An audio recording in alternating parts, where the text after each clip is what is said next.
नमस्कार। हमारे इस खास कार्यक्रम में आपका स्वागत है। मैं हूं आदित्य श्रीवास्तव। आज हम बात करेंगे 1 से 4 मई तक आयोजित होने वाली वेव्स समिट की। भारत के इस सबसे बड़े क्रिएटिव धमाका कहे जाने वाले वेव्स समिट में ऐसे क्रिएटिव मंच है जहां कंटेंट, संस्कृति, सृजन और सहयोग का अनोखा संगम होगा। 1 से 4 मई को मुंबई के जियो वर्ल्ड कन्वेंशन सेंटर में आयोजित होने वाली इस समिट में सिने और कला जगत के दिग्गजों के साथ ग्लोबल क्रिएटर्स शामिल होंगे। आज बात होगी waves create in India challenge के तहत वेव्स कॉमिक्स क्रिएटर चैंपियनशिप के फाइनलिस्टों से। इसमें मध्य प्रदेश के भी प्रतिभागी शामिल हैं और इस पूरे वेव समिट के आखिर मायने क्या हैं, उद्देश्य क्या है, भारत की सरकार किस तरीके से भारत के टैलेंट को बढ़ावा देने पर काम कर रही है, आज इन तमाम विषयों पर आपसे खास बातचीत करेंगे हमारे इस खास कार्यक्रम में। सबसे पहले हमारे साथ आज जुड़ रहे हैं अजितेश शर्मा, अध्यक्ष हैं इंडियन कॉमिक एसोसिएशन के। सर, बहुत बहुत स्वागत करते हैं जितेश जी आपका हमारे साथ जुड़ने के लिए। सबसे पहले अजितेश जी आपसे सवाल यही कि अब बहुत ज्यादा दिनों का वक्त नहीं रह गया है। 1 से 4 मई वो तारीखें बहुत करीब आ गई हैं जब मुंबई में तमाम कलाकारों का या यूं कहें कि भारत के टैलेंट का मेला जो है वो लगने जा रहा है। सबसे पहले तो इस पूरी वेव समिट के उद्देश्य को हमें बताइए कि क्यों इस वेव समिट का आयोजन किया जा रहा है। जी बिल्कुल। नमस्कार सभी को। और वेव्स का जो जन्म है, जो निर्माण किया गया, ये पिछले साल एक योजना बनी कि वर्ल्ड में जैसे बड़े बड़े इवेंट्स होते हैं, डेवोस कॉन्फ्रेंस होती है आईटी में, फिल्म फेस्टिवल कैंस में होता है, ये बड़े बड़े इवेंट हैं जो बहुत सालों से डिजाइन किए गए हैं, इनका प्रारूप बनाया गया है कि ये वर्ल्ड के बड़े इवेंट बने अपने अपने फील्ड में। इसी तरह जो हमारे भारत सरकार है, हमारे माननीय प्रधानमंत्री हैं, उनका विजन है कि भारत को global media and entertainment industry में जो हम काम कर रहे हैं उसको और जाना जाए और हमारा एक इसमें नाम हो। और इसको इन्विजनाइज करते हुए वेव्स की स्थापना की गई। पिछले साल से इसकी प्लानिंग चल रही है, पिछले अगस्त से। और इसका मुख्य उद्देश्य है कि भारत की जो कंटेंट इकोनॉमी है इसको बढ़ावा देना, हमारे कंटेंट क्रिएटर्स को, हमारे जो प्रोडक्शन हाउसेस हैं, हमारे जो सभी तरह के कंटेंट क्रिएटर्स हैं, एनिमेशन हाउसेस हैं, वीएफएक्स हाउसेस हैं, इनका जो रीच है ये और ग्लोबल हो। और हमारी जो स्टोरीज हैं, जो हमारी ताकत है, जो अभी तक हमने कई स्टोरी कही है फिल्मों के माध्यम से, एनिमेशंस के माध्यम से, बट अभी भी हमारे जो स्टोरीज हैं उनमें बहुत ज्यादा हम उनको पूरी दुनिया तक पहुंचा सकते हैं। जैसे बाकी दुनिया की स्टोरीज हम तक आती हैं। वेस्ट में हॉलीवुड पॉपुलर है, जापान में मांगा और एनिमे पॉपुलर है, जो अब इंडिया में भी काफी पॉपुलर है। बट हमारी स्टोरीज में भी वो क्षमता है कि हम उसको ग्लोबली एक कंटेंट मार्केट में पूरी तरह से पहुंचा पाए। और इसी के लिए वेव्स जैसे मंच का निर्माण किया गया है। पूरे देश भर में कई प्रतियोगिताएं हुई, कई सारे फाइनलिस्ट जो हैं अब लगभग हमारे सामने आ चुके हैं, जो 1 से 4 मई तक मुंबई के जियो सेंटर में होंगे। ये बताइए कि ये पूरी प्रक्रिया आखिर किस तरीके से हुई है और ये जो इतना बड़ा मंथन हुआ है, हालांकि अब वो अमृत निकलने वाला है बहुत जल्दी, ये मंथन किस तरीके से हुआ? जी बिल्कुल। तो वेव्स का अगर हम देखा जाए तो वेव्स के 4 पिलर्स हैं। ये 4 पिलर्स हैं digital media and innovation, broadcasting and infotainment, films and AVGC XR. और एवीजीसी एक्सआर में आते हैं एनिमेशन, वीएफएक्स, गेमिंग, कॉमिक्स और एक्सटेंडेड रियलिटी। तो वेव्स का जो डिजाइन किया गया है ये इन चारों पिलर्स को ध्यान में रखते किया गया है कि किस तरह से इन चारों पिलर्स के जो क्रिएटर्स हैं, इन चारों पिलर्स की जो इंडस्ट्रीज हैं उनको कवर किया जा सके। और इसी के साथ 2024 में क्रिएट इन इंडिया ये पहल भी लॉन्च की गई थी। ये एक पैरेलल पहल है, जैसे मेक इन इंडिया आज से 10 साल पहले लॉन्च हुई थी, जिसने हमारे देश की मैन्युफैक्चरिंग एंड इंफ्रास्ट्रक्चर जो मैन्युफैक्चरिंग एंड इंफ्रास्ट्रक्चर सेक्टर है उसको बहुत बढ़ावा दिया। इसी तरह से क्रिएट इन इंडिया का उद्देश्य है कि भारत की कंटेंट इकोनॉमी को बढ़ावा दें, कि उसका पैरेलल मिशन हम मान सकते हैं। और वेव्स को मंच बनाया गया कि क्रिएट इन इंडिया को हम बढ़ावा दे सकें। क्रिएट इन इंडिया के कई सारे चैलेंजेस की रचना की गई और इन चैलेंजेस का जो एक डिजाइन किया गया वो इस तरह से किया गया कि ये चैलेंजेस ना सिर्फ फिल्म्स में हो, जो कि एक प्राइमरी कैटेगरी है, और जब भी हम एंटरटेनमेंट की बात करते हैं तो फिल्में सबसे पहले आती हैं, तो यहाँ ये ध्यान दिया गया कि इस बार ना सिर्फ फिल्म्स की बात हो बल्कि कॉमिक्स, वीएफएक्स, एआर, ड्रोन और इस तरह के जो कई सारे नए इनोवेशन है, नई टेक्नोलॉजी है, एक्सटेंडेड रियलिटी में, वर्चुअल रियलिटी में, एआई में, इन सबको भी कवर किया गया। इस तरह से करीब 32 चैलेंजेस हैं अलग अलग एसोसिएशंस के द्वारा, जिनको गवर्नमेंट की पार्टनरशिप में किया जा रहा है। और इन सभी का मुख्य उद्देश्य ये रहा कि भारत में जो प्रोफेशनल और एमेच्योर सभी तरह की प्रतिभाएं ये कनेक्ट कर पाए, इन चैलेंजेस में भाग लें, अपने आप पार्टिसिपेट करें, अपना कंटेंट बनाएं अलग अलग तरह का चैलेंज की रूल्स के हिसाब से, और इस तरह से इन कंटेंट क्रिएटर्स को भी एक मौका मिले, और सभी जो ये कंटेंट बन रहा है इसको इंडस्ट्री वाले भी जाने कि ये किस तरह के कंटेंट क्रिएटर्स हैं, इस इंडस्ट्री में आगे आ सकते हैं, एमेच्योर एंड प्रोफेशनल बोथ। इस चैलेंजेस में प्रतिभागियों को जो है वो चुना गया, फाइनलिस्ट जो है लगभग लगभग 1 से 4 तारीख तक जो है वो मुंबई में एकत्रित होंगे। वो जो 1 से 4 तारीख तक का जो वक्त होगा जब फाइनलिस्ट वहां पर होंगे, और सिने जगत के भी कई सितारे, बड़े सितारे जो हैं वो भी वहां पहुंच रहे हैं, अमिताभ बच्चन जैसे बड़े चेहरे जो हैं वो उस समिट में मौजूद होंगे। किस तरीके से वो 4 दिन प्रतियोगिताएं होंगी और किस तरीके से पूरी रूपरेखा उन 4 दिनों की होने जा रही है? जी बिल्कुल। तो वेव्स में जो प्रोग्राम है वो अलग अलग सेक्शंस में डिवाइड किए गए हैं। एक वहां पर ग्लोबल डायलॉग है, जहां पर विश्व के बड़े बड़े लीडर्स आ रहे हैं और उनके संग हमारी गवर्नमेंट, हमारे इंडस्ट्री लीडर्स वो एक ग्लोबल डायलॉग करेंगे। इंडस्ट्री मीट्स हैं, जिसमें हमारी गवर्नमेंट, हमारे माननीय प्रधानमंत्री इंडस्ट्री लीडर्स से मीट करेंगे। इसके अलावा वहां पर भारत पवेलियन है, जहां पर भारत के ऑडियो विजुअल इतिहास को, पिछले 100 साल के इतिहास को दिखाया जाएगा। वहां पर क्रिएटिव स्फीयर है। क्रिएटिव स्फीयर वो जगह है जहां पर क्रिएट इन इंडिया चैलेंजेस के सारे फाइनलिस्ट इकट्ठे किए जाएंगे, इनके बीच में कुछ प्रतियोगिताएं होंगी, इनके कुछ वर्कशॉप लिए जाएंगे, इनको मौका दिया जाएगा कि जो टॉक्स हो रहे हैं इंडस्ट्री लीडर्स की, सेलिब्रिटीज की, जो प्रोग्राम्स हैं उनको अटेंड कर सकें, ताकि वो इनसे सीख सकें। और साथ ही साथ वहां पर इनको पुरस्कृत किया जाएगा, जो हमारे फाइनलिस्ट हैं उनको भी, और वहां जो विनर होंगे उनको भी। तो ये global industry dialogue, industry speaking, और भारत पवेलियन, क्रिएटिव स्फीयर। इसके अलावा वहां पर वेव्स बाजार भी है, जो वेव्स बाजार एक मंच है जहां पर बायर्स और सेलर कनेक्ट कर सकते हैं। सभी आर्टिस्ट, सभी इंडिपेंडेंट कंपनी, सभी रिकॉग्नाइज कंपनीज वहां पर रजिस्टर करके एज ए बायर और एज ए सेलर अपना कंटेंट हर स्ट्रीम में, चाहे वो फिल्म्स हो, एनिमेशन हो, वीएफएक्स हो, कॉमिक्स हो, उसको वहां अपलोड कर सकते हैं, उनकी सिनॉप्सिस एंड डिटेल्स। और जो रेलेवेंट बायर्स होंगे नेशनल एंड इंटरनेशनल, वो आपसे कनेक्ट करेंगे। तो वेव्स बाजार भी अपने आप में एक अनूठी पहल है, जो इसका शुरुआत वेव्स से ही हो रही है। इसके अलावा वहां वेवेक्स है, जो कि एक स्टार्टअप एक्सीलेटर है। वो भी एक बहुत यूनिक अपॉर्चुनिटी है स्टार्टअप्स के लिए कि वो इस ग्लोबल मंच पे अपने स्टार्टअप्स को पिच कर पाए। तो इस तरह से ये जो 5-6 अलग अलग सेक्शंस हैं वेव के, इसमें सभी के लिए कुछ ना कुछ है, चाहे वो कलाकार हो, चाहे वो क्रिएटर्स हो, चाहे वो कंपनीज हो छोटी या बड़ी, सभी के लिए इसमें कुछ ना कुछ है। देखा जाए, पहले 75 क्रिएटिव माइंड्स पर काम हुआ, अब वेव समिट आई है। भारत के प्रधानमंत्री भारत के टैलेंट को भारत का एसेट मानते हैं, और उस एसेट को किस तरीके से उचित प्लेटफॉर्म मिले, भारत में ही नहीं बल्कि भारत के बाहर भी वो जो हमारे भारत का टैलेंट है, वो भारत का परचम लहराए, उसको बड़ा प्लेटफॉर्म मिले। भारत के प्रधानमंत्री की इस सोच को, भारत सरकार के इस प्रयास को किस तरीके से देखते हैं? जी, तो ये जो पूरा इसका पूरी जो वेव्स की रचना की गई है, क्रिएट इन इंडिया की रचना की गई है, इसकी रचना ही इसलिए हुई है कि ये क्रिएटर्स को, कंटेंट इकोनॉमी को बढ़ावा दे पाए। जी हाँ, हम सुन पा रहे हैं जितेश जी आपको। जी जी हाँ, सॉरी, मुझे लगा डिस्कनेक्ट हुआ है। हाँ, तो ये जो पूरे वेव्स की और क्रिएट इंडिया की रचना की गई है, ये की इसलिए गई है कि भारत की कंटेंट इकोनॉमी को बढ़ावा मिल पाए। अब यहां देखना यह है कि कई तरह के कंटेंट क्रिएटर्स हैं, हमारा देश बहुत विशाल है, कई लैंग्वेजेस हैं, बहुत डाइवर्सिटी है, और क्रिएट इन इंडिया के चैलेंज के थ्रू ये संभव हो पाया कि हम ज्यादा से ज्यादा क्रिएटर्स तक पहुंच पाए। क्योंकि ये पहला साल था, तो हो सकता है कि कुछ जगहों पर ये अभी इतना पॉपुलर ना हो पाया हो, बट जैसे जैसे वेव्स के अगले एडिशंस आएंगे, सभी तरह के क्रिएटर्स को ये जो मंच मिल रहा है उस पर वो अपना काम दिखा पाएंगे, और इससे डेफिनेटली कंटेंट इकोनॉमी बहुत बढ़ेगी।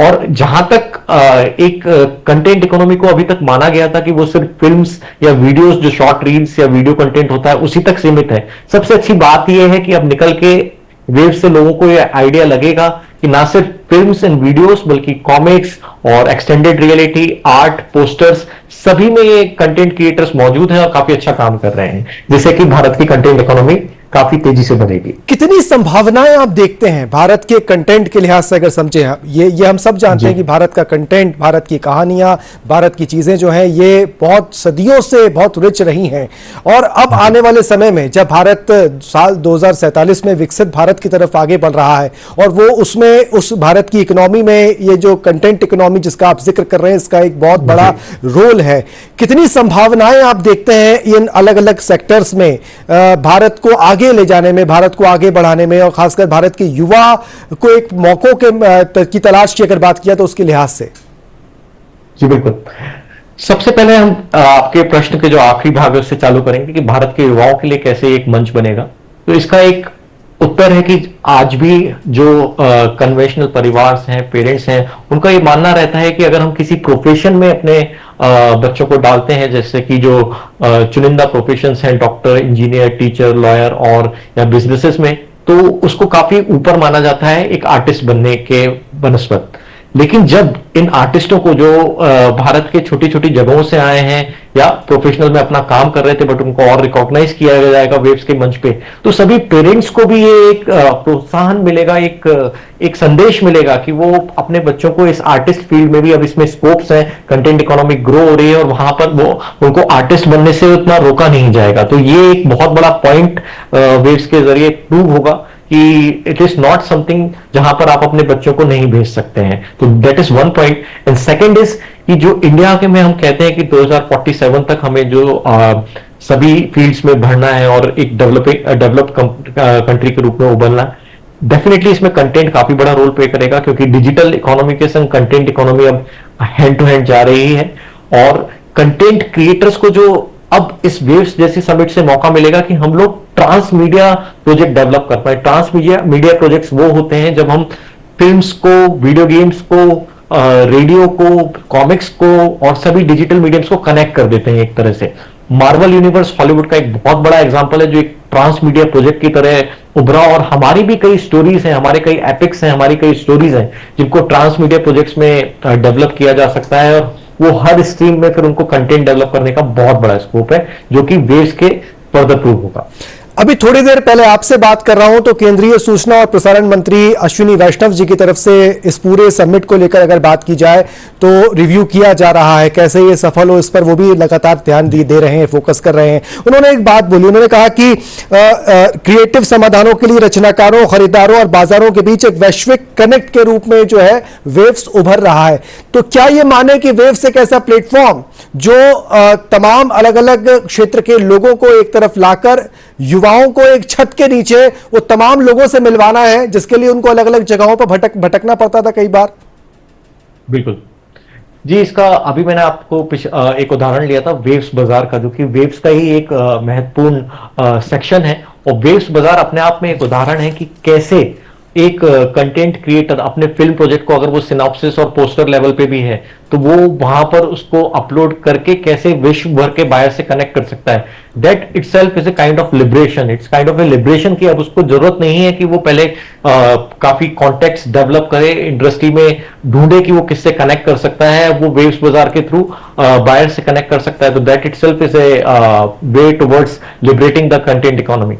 जी बहुत बहुत शुक्रिया अजितेश जी बहुत बहुत शुक्रिया आपका हमारे साथ जुड़ने के लिए। इंडियन कॉमिक एसोसिएशन की अगर बात की जाए तो उसके अध्यक्ष हैं जितेश शर्मा, बहुत महत्वपूर्ण भूमिका निभा रहे हैं इस पूरी वेव समिट की। अगर बात की जाए तो उसमें फाइनलिस्ट को चुनने में, कॉमिक्स की फील्ड की अगर बात की जाए तो उसके फाइनलिस्ट की घोषणा उन्होंने भोपाल में ही आके की थी। और ऐसे करीब करीब अलग अलग सेक्टर्स में अलग अलग चैलेंजेस जो हैं वो चले हैं। वहीं सूचना और प्रसारण मंत्रालय द्वारा भारतीय कॉमिक्स एसोसिएशन और आसिफा इंडिया के सहयोग से आयोजित वेव्स क्रिएट इंडिया चैलेंज के तहत वेव्स कॉमिक्स क्रिएटर चैंपियनशिप के फाइनलिस्टों की घोषणा जब हुई तो इस लिस्ट में मध्य प्रदेश के छतरपुर जिले की अपर्णा चौरसिया का नाम भी उसमें शामिल था। अपर्णा की उपलब्धि न सिर्फ उनके परिवार बल्कि उनके पूरे जिले के लिए गर्व की बात है। ये रिपोर्ट देखिए।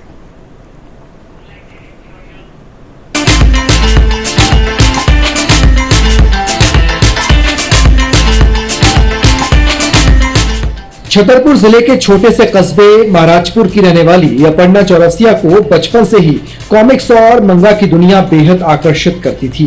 वो मंगा पात्रों से इतनी प्रभावित थी कि उन्हीं की तरह बनने का सपना देखा करती थी। अपर्णा ने अपनी प्रारंभिक शिक्षा महाराजपुर से और 12वीं तक की पढ़ाई छतरपुर से की। इसके बाद उन्होंने अपने माता पिता के सामने मंगा आर्टिस्ट बनने की इच्छा जाहिर की। परिवार ने भी उनकी इस इच्छा को खुले दिल से स्वीकार किया। अपर्णा ने लखनऊ स्थित एमिटी यूनिवर्सिटी से ग्रेजुएशन की पढ़ाई पूरी की और यूनिवर्सिटी में टॉप कर गोल्ड मेडल भी हासिल किया। हेलो, मेरा नाम है अपर्णा चौरसिया और मैं छतरपुर से हूँ, जो कि मध्य प्रदेश में एक छोटा सा डिस्ट्रिक्ट है। और मुझे यहाँ के बहुत अच्छा लग रहा है क्योंकि मैं यहाँ पे इंडियन कॉमिक क्रिएटर चैंपियनशिप की एक फाइनलिस्ट हूँ, प्रोफेशनल लेवल की। तो हर एक मिनट बहुत अच्छा लग रहा है कि मेरी कविता आप लोग पढ़ेंगे, उसको देखेंगे और ज़्यादा से ज़्यादा लोगों तक वो जाएगी। और ये मैंने कैसे किया, तो उसके लिए मैं सबसे ज़्यादा थैंक्स बोलना चाहूँगी अपने मम्मी पापा को, जिन्होंने मुझे पूरा सपोर्ट किया एंड उन्होंने आर्ट को कभी कम नहीं समझा है। क्योंकि हमारे यहाँ होता है ना कि सब लोग चाहते हैं कि बने इंजीनियर बने, देन आर्टिस्ट उतना नहीं वैल्यू करते हैं लोग। तो मैं अपने पेरेंट्स को थैंक यू बोलना चाहूँगी जिन्होंने मुझ पर भरोसा किया एंड मुझे जो मेरा मन था उसको करने दिया। Thank you my mother Jayanti Chaurasia and my father Deendayal Chaurasia and my brothers also. So सबसे ज़्यादा मैं उन्हीं का आभार हूँ, लाइक उन्हीं को मैं सबसे ज़्यादा थैंक यू बोलूँगी। एंड मुझे बहुत उम्मीद है कि अब इंडिया आर्ट की फील्ड में आगे जाएगा, क्योंकि हमारे इंडिया के अंदर बहुत सारे लोग कलाकार बनना चाहते हैं, बहुत सारे लोग कविताएं लिखना चाहते हैं, बहुत लोगों को आगे बढ़ाना चाहते हैं।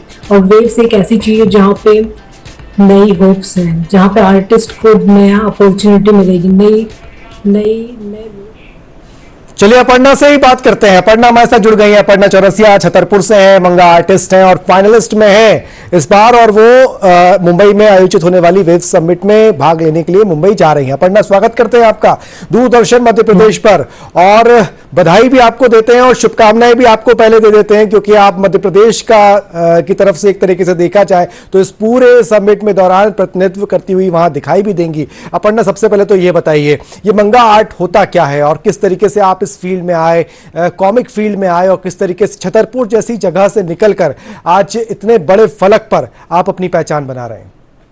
ओके, तो सबसे पहले मैं बताती हूँ कि मांगा आर्ट होता क्या है। मांगा जापानीज वर्ड होता है एक। मांगा जैसे हमारे यहाँ कॉमिक होती हैं, अमेरिका में डीसी मार्वल की कॉमिक बुक्स होती है ना, उसी तरह से जापान में मांगा होती है। मांगा एक तरह का स्टोरी टेलिंग का जरिया होता है, उसमें कहानी चित्र के द्वारा दिखाई जाती है और वो मोस्टली ब्लैक एंड व्हाइट में होता है। तो बचपन से ही मुझे मांगा पढ़ने और जापानीज एनिमे देखने का बहुत शौक था, और तभी से मैंने सोचा कि मुझे कुछ करना था जो मैं इस इंडस्ट्री मैं कुछ करूं मांगा की इंडस्ट्री में। और उसी के बाद मेरा अपनी 12th क्लास के बाद मैंने अपना BFA किया एंड देन मैं पूरी तरह से इस आर्ट फील्ड में आ गई, क्योंकि मैं कुछ करना चाहती थी इस इंडस्ट्री के लिए। बट मैं जापान तो जा नहीं सकती थी, लेकिन मैं इंडिया के लिए कुछ करना चाहती थी। तो मैंने क्या सोचा कि मैं जापानीज आर्ट जिसमें जो मुझे पसंद है और जापानीज चाइनीज आर्ट जो मुझको पसंद है, मैं उसको इंडियन कल्चर के तरफ से दिखाऊं। मैं इंडियन स्टोरी में इंडिया की फोक टेल्स, इंडिया की जो कल्चरल स्टोरीज हैं और हमारा जो इंडियन कल्चर है, उन सबको मैं जापानीज मांगा आर्ट स्टाइल में दिखाऊं। तो तभी से मेरी शुरुआत हुई जापानीज मांगा बनाने की, और तभी से मैं इसमें हूँ।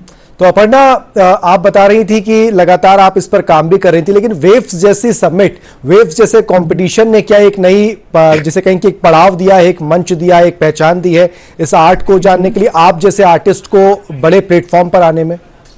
जी हाँ जी, वेव्स ने बहुत ज़्यादा मदद की है। अगर वेव्स ना होता तो मैं भी आपसे भी कनेक्ट ना कर पाती, क्योंकि इसके पहले मैंने अपने ग्रेजुएशन किया और मैं पूरे टाइम अपनी ऑनलाइन प्लेटफॉर्म पे थी, क्योंकि मांगा आर्ट इंडिया के लोग उतना जानते नहीं है, कॉमिक बुक आर्ट को इंडिया के लोग उतना अवेयर नहीं है इसके बारे में कि आर्टिस्ट भी कुछ कुछ होता है, कोई जॉब होती है। तो मैं हमेशा online as a freelancer job करती थी, जो मुझे क्लाइंट्स मिलते थे मैं उनके लिए काम करती थी, और ये सारा काम इंटरनेट पे होता था। तो जब से वेव्स आया तो मैंने इसमें पार्ट लिया और लोग जानने लगे हैं कि आर्टिस्ट भी एक फुल फ्लेज्ड जॉब है, कि लोग इसमें जा सकते हैं। तो बहुत बड़ी चीज है and I really thanks two waves and ICA। आपने कहा आर्टिस्ट भी एक चीज है जो लोग जाने, हाँ। लोग जिस तरीके से देखें तो वो सम्मान की नजरों से उसको देखें, जाने। और भारत के प्रधानमंत्री, भारत की सरकार ने इन तमाम आर्टिस्ट, आप जैसे आर्टिस्ट को जो है अपना एसेट माना है और उन्हीं के दम पर आज विकसित भारत की तरफ जो है भारत आगे बढ़ सके, लिहाजा कोशिश ये की जा रही है कि आप जैसे टैलेंट्स को आगे बढ़ाया जाए, आप जैसे टैलेंट्स को मौका दिया जाए। ये तो बात हुई कॉमिक्स की, लेकिन इसके अलावा भी कई सारी फील्ड्स रही हैं जो जिसमें अलग अलग प्रतियोगिताएं हुई हैं, अलग अलग कंपटीशन चैलेंजेस हुए हैं। ये जो अलग अलग फील्ड्स रहे हैं, आपको लगता है कि इससे उस फील्ड्स में काम करने वाले जो कलाकार हैं उनके अंदर भी एक मोटिवेशन आया होगा कि हाँ हम भी कुछ कर सकते हैं और उसके लिए एक अच्छा प्लेटफॉर्म हमारे देश में तैयार हो गया है? जी हाँ जी, वेव्स के अंदर 33 से ज्यादा क्रिएटर इंडिया चैलेंजेस हैं, जिसमें से एक कॉमिक क्रिएटर चैंपियनशिप है और मैं उसकी फाइनलिस्ट हूँ। इसके अलावा यहाँ पे कंटेंट क्रिएटर है, रील्स बनाने वाले लोग हैं, फिल्म इंडस्ट्री से है, गेमिंग है, एआई है, बहुत सारे हैं जिन लोगों को हमारे इंडिया में कहा जाता है कि अगर डॉक्टर एंड इंजीनियर बनेंगे तभी कुछ होगा, एंड अगर आपको गवर्नमेंट जॉब मिलेगी तब आप लोग फ्यूचर बना पाएंगे, लाइक करियर बना पाएंगे। तो जो ये सारी चीजें है ना जो लोगों को पसंद है, लेकिन इसमें जाते बहुत कम लोग हैं। तो वेव्स की वजह से जो हमारे इंडियन पेरेंट्स हैं उनकी सोच बदलेगी, जो माइंडसेट है वो बदलेगा, क्योंकि इसमें बहुत ज्यादा स्कोप है और जो हमारे यंगस्टर लोग हैं उनको यही चीजें पसंद है और इसमें वो लोग आगे बढ़ना चाहते हैं। फाइनल की क्या तैयारी है? फाइनल की क्या तैयारी है पढ़ना? क्योंकि हम तो ये चाहते हैं कि आप मध्य प्रदेश से हैं और मध्य प्रदेश का प्रतिनिधित्व आप वहां कर रही हैं, किस तरीके की तैयारी करके जा रही हैं? जी मेरा मानना है कि मैं हमेशा रेडी रहती हूँ, मैं हमेशा, क्योंकि आर्ट एक ऐसी चीज है जो एक बार में पढ़ने से नहीं आती है, वो मैं हमेशा ही बनाती रहती हूँ, लाइक एवरी डे मैं हर रोज काम करती हूँ। तो मैं पूरी तरह से कॉन्फिडेंस के साथ जाऊंगी एंड उम्मीद है कि वहां पे जो भी एक्टिविटीज होंगी मैं उसमें अपना बेस्ट देने की कोशिश करूंगी। बहुत बहुत शुक्रिया अपर्णा, बहुत बहुत शुक्रिया आपका हमारे साथ जुड़ने के लिए। और ये तमाम जिस तरीके से आपकी तैयारियां रही हैं उस तैयारियों को भी के लिए हम यही कहेंगे कि बहुत बहुत शुभकामनाएं आपको, जाइए और बड़े मंच पर परफॉर्म कर आइए। बहुत बहुत शुक्रिया आपका। वहीं सूचना और प्रसारण मंत्रालय ने भारतीय कॉमिक्स एसोसिएशन और आसिफा इंडिया के सहयोग से waves create in India challenge के तहत वेव्स कॉमिक्स क्रिएटर चैंपियनशिप की फाइनलिस्टों की घोषणा जब की, उनमें मेरठ के मोहित शर्मा भी थे। मोहित शर्मा क्या कुछ कह रहे हैं ये भी आपको सुनाते हैं।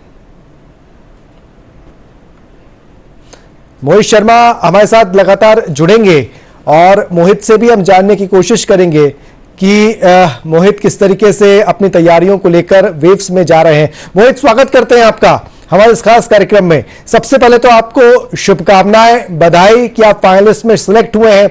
ये बताइए कितना कठिन था ये चैलेंज, कितने लोगों को पछाड़ कर आप जो है 5 फाइनलिस्ट जो हैं उसमें यहां तक पहुंचे हैं? जी, कठिनाई से ज्यादा इसमें जो भारत सरकार ने वेव समिट के जरिए हमें एक मंच दिया था उसका बहुत आभार है शुरुआत से ही। और इसका मैं हमेशा से ये आभारी रहूंगा कि हम लोगों को ऐसा नहीं है कि सिर्फ एक मौके दिए गए, 2-3 मौके दिए गए, उसमें हम लोगों ने अलग अलग तरीके के प्रयोग किए और फाइनली हम लोग को तीसरे चरण पार करने के बाद ये जो फाइनलिस्ट हम लोग बने हैं। तो इसमें हमारे मेरे साथ साथ आयुष कुमार हैं, मेरी टीम के सदस्य, जिन्होंने इस पे आर्ट वर्क किया है। मोहित, एक चीज और जानना चाहेंगे, जिस तरीके से आपने कहा कि कठिनाइयों से ज्यादा ये था कि यह प्लेटफॉर्म, कोशिश ये थी इस वेव समिट के जरिए कि ज्यादा से ज्यादा और अच्छा टैलेंट जो है, भारत का जो छुपा हुआ टैलेंट है वो बाहर निकल कर आए। जब पूरी प्रतियोगिता चल रही थी, जब पूरे जैसे कहें कि कॉम्पिटिशंस हो रहे थे, उस दौरान किस मंशा के साथ आप जैसे टैलेंट्स को प्लेटफॉर्म दिया जा रहा था, आप जैसे टैलेंट्स को मौका दिया जा रहा था, अवसर दिए जा रहे थे, और अब जो प्रक्रिया आने वाले समय में होनी है उन अवसरों को आप किस तरीके से देखते हैं? पहली बात तो इसमें जो थीम्स दी गई इसमें काफी विविधता थी। सिर्फ ऐसा नहीं था कि आपको कोई जनरल थीम दे दी गई कि आपको पेड़ पौधों पे बनाना है या जंगलों पे बनाना है। यहाँ पे भारतीय सेना से लेके, प्रकृति से लेके, भारतीय लोक कलाओं से लेके कई सारी विधाएं थी, जिनमें हम जैसे कलाकार कोई एक विधा चुनकर उस पर कुछ कॉमिक बना सकते थे। तो इससे क्या हुआ कि हर कोई इससे अपने आप को जोड़ सकता था। ऐसा नहीं था कि किसी ने कोई चीज ना देखी हो या कुछ उसके लिए नया हो। तो यहाँ पे सबका समावेश किया, जैसा कि हमारे प्रधानमंत्री जी का नारा भी है कि सबका साथ सबका विकास। तो यहाँ पे उन्होंने कलाकारों को ध्यान में रखते हुए सभी को साथ लिया। और जैसा कि पहले अपर्णा जी ने बताया कि सिर्फ कॉमिक्स ही नहीं, यहाँ पे 33 विधाएं जोड़ी गई हैं। और मैं तो बहुत ही उत्सुक हूँ अलग अलग विधाओं के कलाकारों से मिलने के लिए कि वो क्या अपनी प्रतिभा दिखाते हैं वहां पे। इससे पहले जितेश जी से बात हो रही थी, उन्होंने पूरे रूपरेखा बताई जो मुंबई में होने जा रही है। उन्होंने बताया कि वेव्स बाजार होगा, वहां स्टार्टअप्स भी आ रहे हैं, वहां B2B मीटिंग्स होने वाली हैं, राउंड टेबल चर्चाएं होने वाली हैं। ये कितनी उपयोगी होंगी खासकर आप जैसे टैलेंट्स के लिए, आप जैसे युवाओं के लिए? जी, ये कुछ हम लोगों के लिए नया है, क्योंकि हम लोगों को अभी तक ऐसी आदत थी कि हम लोग टीवी पर या फिर जो बाहर की वेब सीरीज ऐसा कुछ होता था, वहां पे ऐसी चीजें देखने को मिलती थी कि वहां के जो कलाकार हैं उनको कुछ नया देखने को मिल रहा है या वो कुछ नए प्रयोग कर रहे हैं। किसी छोटे शहर में जहां पे कम संसाधन हो, वहां पे बैठ के ऐसे काम करना या ऐसी चीजों को जानना एक बहुत बड़ा अनुभव रहेगा हम सभी कलाकारों के लिए, सभी लेखकों के लिए। और इसमें यह भी रहेगा कि आपका एक पैमाना होता है हर कलाकार का कि वो जितना जानता है उसमें वो प्रयोग करता है, लेकिन जब उसका वो पैमाना या जब उसका वो दायरा बढ़ाया जाएगा तो मुझे लगता है कि बहुत सारे हम लोग और प्रयोग कर सकते हैं और बहुत ही ये सफल समिट बनने वाली है। बहुत बहुत शुक्रिया मोहित, हमारे साथ जुड़ने के लिए। बहुत शुभकामनाएं आपको फाइनल के लिए। अगर देखें मेरठ से आप जा रहे हैं, फाइनलिस्ट में चुनकर आए हैं, उम्मीद यही है और आपको शुभकामनाएं भी हम यही देंगे कि आप भी अच्छा परफॉर्म करके आए और भविष्य में जो है जिस उद्देश्य के साथ आप जैसे कलाकारों के लिए समिट आयोजित की जा रही है वो उद्देश्य जो है वो सफल हो और आप जैसे लोगों को, आप जैसे टैलेंट को, आप जैसे युवाओं को न सिर्फ भारत बल्कि भारत के बाहर अंतर्राष्ट्रीय स्तर पर भी बड़े प्लेटफॉर्म मिले, अच्छे प्लेटफॉर्म मिले, अच्छा काम करने का अवसर मिले। बहुत बहुत शुभकामनाएं आपको। तो फिलहाल आज के मुद्दे में इतना ही। आज यही आपको बताने की कोशिश की कि किस तरीके से भारत की सरकार भारत के टैलेंट को, भारत के कंटेंट को बढ़ावा देने के लिए काम कर रही है। वेव समिट जैसे आयोजन किए जा रहे हैं और उन प्रतिभागियों से भी आपको मिलाया जो ये समझ रहे हैं, जान रहे हैं कि ये समिट उनके लिए कितनी महत्वपूर्ण है और क्या इसके मायने हैं, ये भी हमने जानने की कोशिश करी। फिलहाल हमारे इस खास कार्यक्रम में इतना ही। दीजिए इजाजत, नमस्कार। थोड़ी देर में हाजिर हो रहे हैं आज के मुख्य समाचार लेकर।